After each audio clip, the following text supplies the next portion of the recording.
All right. Rupke here. This is chapter 3. I'm going through sections A, B, C, D, and E all at once here because I think we can move through those very fast. Starts off with some exponent rules. You have definitely seen all of these before. I expect you to be comfortable with them.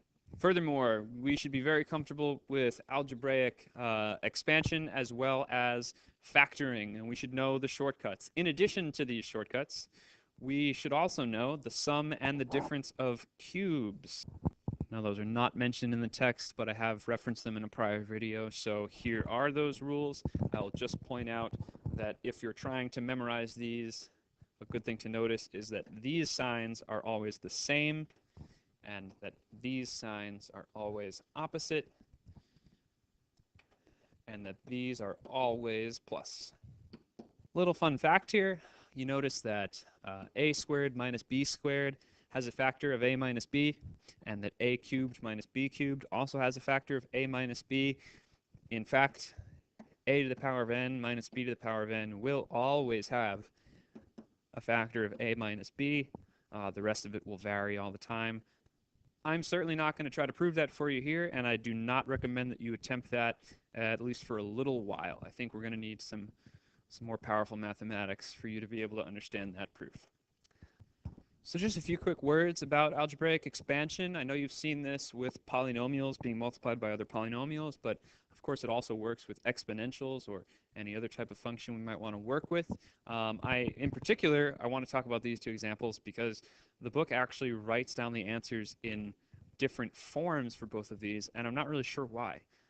I actually don't like the way that it's chosen to write either of its answers, even though they're correct. So this first one starts off with 2 to the x times 2 to the x, which they've decided to write as 2 to the 2x, which is correct. And they've simplified that then to be 4 to the x. There's absolutely nothing wrong with that. However, if it were me, I would have written 2 to the x squared. And the rest of this answer I would keep in this form as well. I would keep it as 4 times 2 to the x plus 3. It's not incorrect to write this middle term as 2 to the power of 2 plus x. That's fine, but written in this form here, it looks like, this is why I love it, it looks like a quadratic now. You see, if we were to set m equal to 2 to the x, then this would be m squared plus 4m plus 3. So this is the type of thing that I like to call a secret quadratic. It's really important to recognize that even though there's an exponential in here, it's still a quadratic. And likewise, this one over here on the right, notice here they do write as their first step 7 to the x squared. But then they don't change it to 49 to the power of x, which is the method they used on the left. They leave it as 7 to the 2x. So I don't really get what they're going for here. Again, I would write it as 7 to the x squared plus 7 to the x to the negative 2 plus 2. That's how I would write my answers, but it's no more correct than the ones that the book gave. Of course, sometimes a question might say to write your answer in a particular form, in which case you better be comfortable with the algebra getting from one format to the other. So just to do 2 more here, let's do both of these. So first of all, for letter I, distributing through, I've got x to the 1/2 times x to the 1/2, which is going to be x, right? Just adding exponents together there. And then I'm going to have minus x to the 1/2 times x to the negative 1/2. That's going to be x to the 0.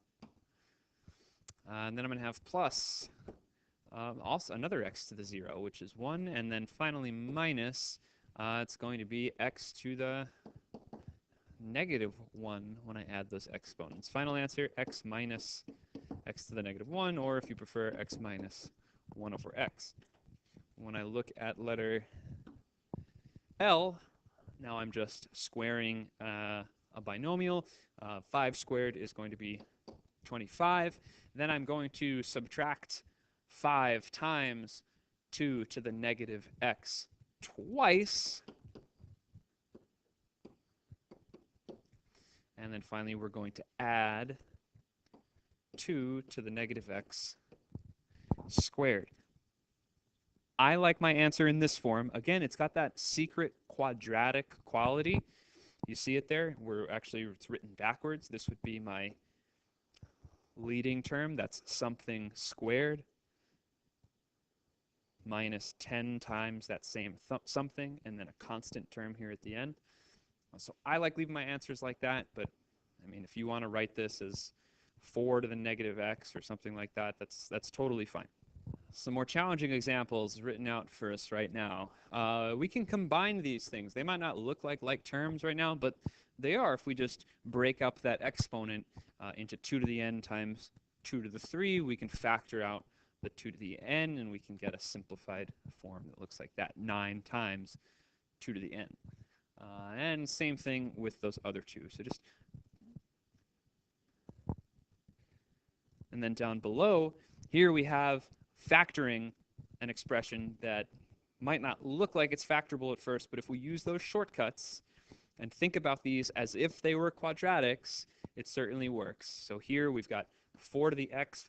4 to the x is the same as 2 to the x squared. So now we clearly have a difference of squares. 2 to the x squared minus 3 squared. We just use our a plus b, a minus b formula. The one on the bottom, 9 to the power of x, that's the same as 3 to the power of x squared. And that's just a quadratic right there. That's our a value is 1, our b value is 4, our c value is also 4. That ends up being, in that case, in the form of a plus b squared. There you go. So let's simplify some things, shall we? Up top here, 6 to the n plus 12 to the n. Well, 12 to the n can be rewritten as 6 to the n times 2 to the n, which means that we can factor out a 6 to the n. Oh, and what's going to be left inside? A 2 to the n. Nice. So that just simplifies out to be 6. Fascinating, super fun, right? Same idea here. 4 to the n is going to be 2 to the n squared minus 2 to the n all over 2 to the n. You could see that a factor of 2 to the n is going to be canceled from everything here, so that's just going to leave us with 2 to the n minus 1. And this one down here on the bottom, don't distribute those 2 to the n's. That's absolutely the wrong way to approach this. Instead, notice that each of these two terms both have a 2 to the n. So we can take that out, and what's left is going to be n plus 1 plus n minus 1. And of course, the ones will cancel, so we have 2 to the n times 2n. And that's an acceptable way to write that. I like it that way. If you want to, of course, you can combine both of those 2's.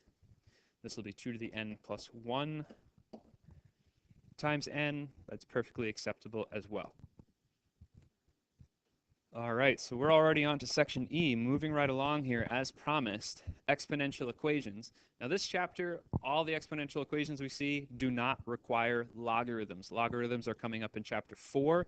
Instead here, we're just going to use a neat little shortcut where we can rewrite both sides of the equation as exponential expressions with the same base. So for example, 25, I know that 25 happens to be 5 squared, so this is going to be 5 to the x squared, or actually let me write that as 5 to the 2x, and the other side 1 over 5, that's 5 to the negative 1.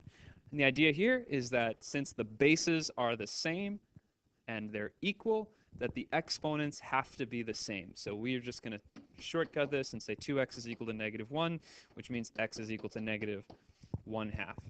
Mathematically, the rigorous way to actually get rid of those exponents is not to just ignore them, but it is to use logarithms, but it's totally fine for us here. So let's see, 9 is the same as 3 squared, right? So this is going to be 3 times 2, 3 to the power of 2 times x minus 3, and then 27 is 3 cubed. So that means that 2x minus 3 is equal to 3. You can solve that from there. 1/4 and 32, those are both powers of 2. 1/4 is 2 to the power of negative 2, and 32 is 2 to the power of 5. So negative 2 plus 2x is 5. You can solve from there. The bottom ones are, I guess, slightly more challenging, but not by too much. We have 4 and 8, obviously powers of 2, so this will be 2 to the 2 times 2x plus 1 is equal to 2 to the 3 times 1 minus x. Solve.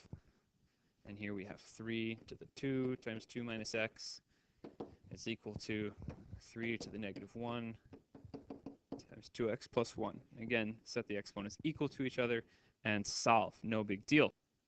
Quick word of warning, however, the instructions to this particular problem set said to solve if possible. Spoiler alert, one of these actually has no solution. You'll get an answer that if you substitute it back into the original, it doesn't actually work. I'll leave that for you to figure out. And finally, just 2 secret quadratic equations to solve. The first one will be rewritten as 2 to the x squared minus 2 to the x minus 2 equals 0. Again, if you're uncomfortable looking at it in this form, just rewrite it as something like m squared minus m minus 2 equals 0. Okay, I can solve that. All right. In fact, I believe that's factorable. That's going to be m minus 2 times m plus 1 equals 0. So that means that m, which is 2 to the x, has to equal 2 or negative 1. So we now just solve both of these for x. Well, if 2 to the x is equal to 2, that means that x is equal to 1. If 2 to the x is equal to negative 1, well, wait a second, is that even possible? Could I have 2 raised to any power and get a negative value out? No, I cannot. This is actually impossible. So we're going to have no answer from that part. X equals 1 is the only solution to this particular equation. On the right, let's move everything to the left-hand side, and we've got 7 to the x squared minus 2 times 7 to the x plus 1 is equal to 0.